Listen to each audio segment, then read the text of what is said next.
Your veins aren't failing because of your age. They're failing because of 5 things you're doing right now, today, without even realizing it. And I'm not talking about anything extreme. I'm talking about the way you sit after dinner, what you eat at night, the socks you've worn for years. Ordinary things, daily things, things nobody ever told you were quietly doing damage.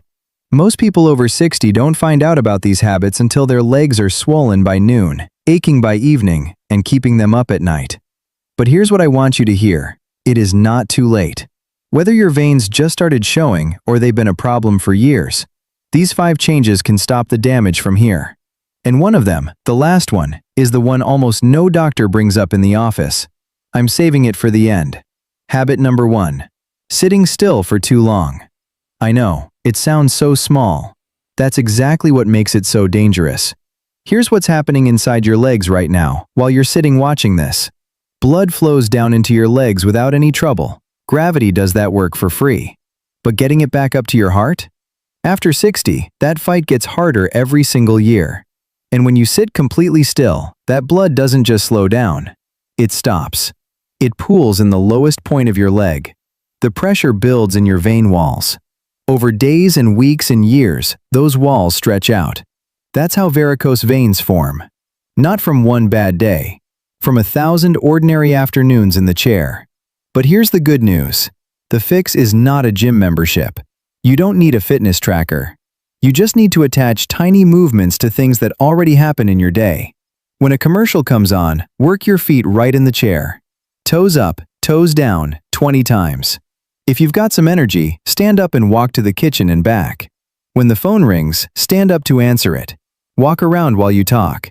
When you're waiting for the kettle to boil, do 10 slow heel raises holding the counter for balance. 10. 4 cues. 4 moments that already exist in your day. No timers, no reminders. Your own life becomes the schedule. Give it 2 weeks and you'll be doing it automatically. And just this one habit, this one, is often enough to take the heavy, tight feeling out of your legs by evening. Habit number 2.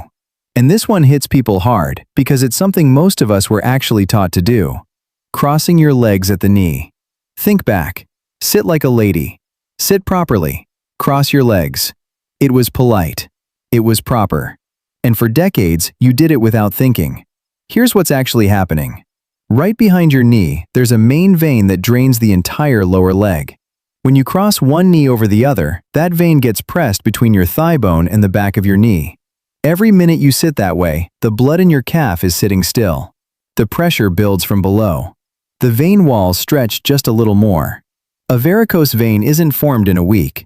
It forms over 20 years of this, one afternoon at a time. The hard part is it's unconscious. You'll catch yourself today. You'll remember once or twice tomorrow. By next week, you'll be doing it again before you even notice. Willpower alone doesn't fix a habit this deep. So here are 2 things that actually work, because they change your environment, not your discipline. First, put a small footrest in front of the chair where you watch TV. A low stool, a small ottoman, even a thick book. Every time you sit down, both feet go on it. Within a week, this becomes automatic. And here's the trick. When your feet are even 6 inches off the floor, you physically cannot cross one knee over the other comfortably. The geometry won't allow it.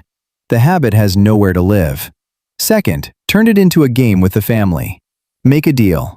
Anyone who catches you sitting cross-legged earns $1. Sounds silly. Within a month, the grandkids will be watching you like hawks. Every single reminder stamps that connection deeper in your brain. After 2 months, the habit is gone. Habit number 3. Long hot baths. Hot tubs. Saunas. I'm not telling you to give up your evening soak. I know how much that means to a lot of you. But after 60, the temperature and the length matter in a way they didn't before. Here's what happens. Heat causes your veins to widen. In a healthy leg, that's no problem. The walls snap back. But in a leg where the walls are already stretched and the valves are already struggling, heat just stretches them further. And then when you stand up out of that hot water, all that warm, widened blood rushes right back down into your legs. That throbbing, heavy feeling so many of you describe after a long hot soak? That is exactly what's happening. The fix isn't to cancel bath time. The fix is one small step at the end. Finish every bath, every shower, every sauna with 30 seconds of cool water on your legs, from the knee down. That's it, 30 seconds. Cool, not freezing. That cool water causes your vein walls to contract back to size. It's the same principle as a contrast shower, but you don't need the full routine. The cool finish alone does most of the work. And watch the length. Sitting in a hot tub for 45 minutes doesn't help your veins no matter how wonderful it feels. 15 minutes is enough. Your veins will thank you. Your evenings will feel lighter. Habit number 4. And you might be wearing this mistake right now. Tight socks, tight waistbands, shapewear, knee-high stockings worn for warmth. A sock doesn't seem like a weapon, but here's the reality. That elastic band at the top of a regular dress sock, the one that leaves a dent on your leg that's still there at dinner time, that elastic is working like a tourniquet on a vein that's already struggling to push blood back up. Same thing with shapewear worn all day. Same thing with waistbands that pinch. Any pressure point above the ankle is blocking the very channel your blood needs to travel through. And the older the vein, the less force it has to push past that squeeze. Here's a simple test. At the end of the day, take off your sock. If the dent mark is still there 30 seconds later, that sock is too tight. Switch to a soft cuff sock. Loosen your waistband when you sit down to eat or watch TV. And shapewear, save it for short outings, not 8-hour days. Now, since we're talking about compression, a lot of you have asked about compression stockings in the comments. So let me answer right here. The rule is this: put them on before your feet hit the floor in the morning, while your legs are still flat and not yet swollen. Wear them all day. Take them off only when you lie back down at night. And replace them every 3 to 6 months. They lose their elasticity over time. An old compression stocking is no better than a regular sock, and it gives you a false sense of security.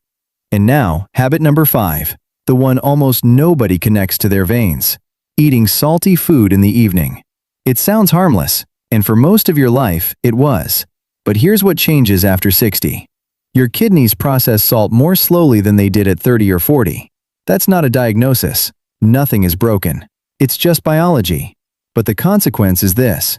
The same amount of salt you've eaten your whole life now holds water in your body for hours longer than it used to. Gravity pulls that water down into your legs. Your veins, already under pressure, have to hold that extra fluid all night. And your kidneys spend the whole night trying to flush it out. That's why so many people over 60 are up 2 or 3 times a night to use the bathroom. That's why your face is puffy in the mirror at 7 a.m. That's why your ankles show a sock dent before you've even put socks on. Now, I'm not going to tell you to give up your pickles, or your Friday night pizza, or the chips you like with lunch. I wouldn't do that myself. The rule is far simpler than that. All salty food before 3 in the afternoon.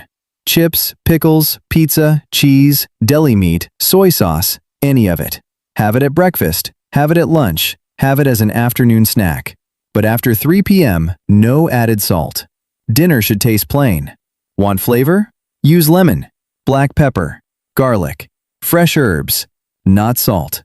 Within 4 or 5 days, the morning puffiness in your face and ankles drops noticeably. Within a week, most people stop waking up to use the bathroom as often.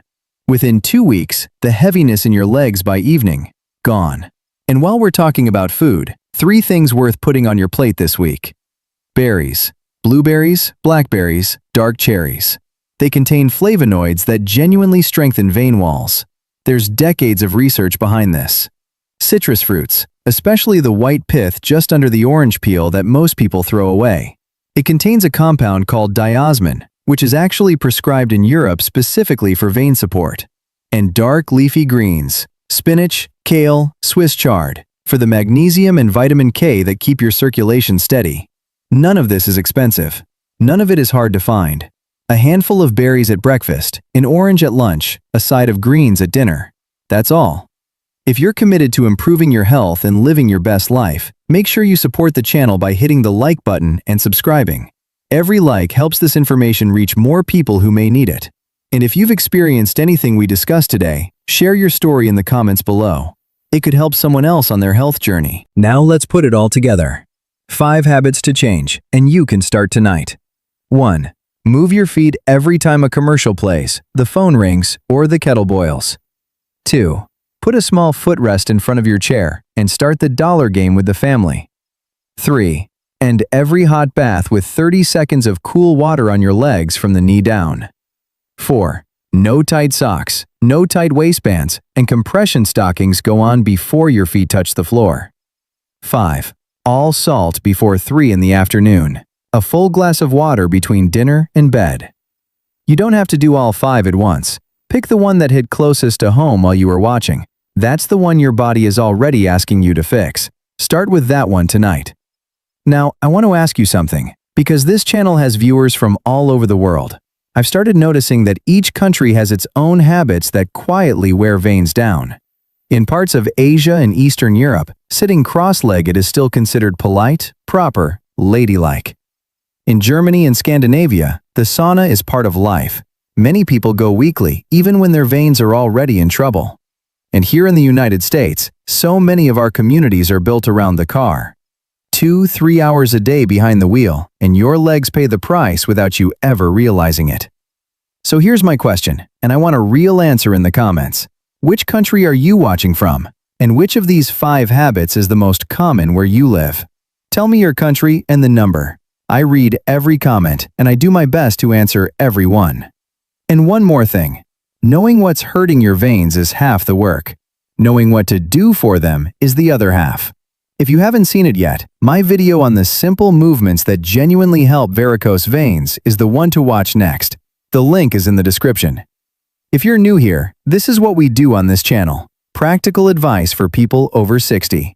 Things you can actually do at home, without equipment, without a trainer, without spending a single dime. If that's what you've been looking for, hit subscribe. And if this video helped you, give it a thumbs up. It helps more people like you find it. See you in the next one.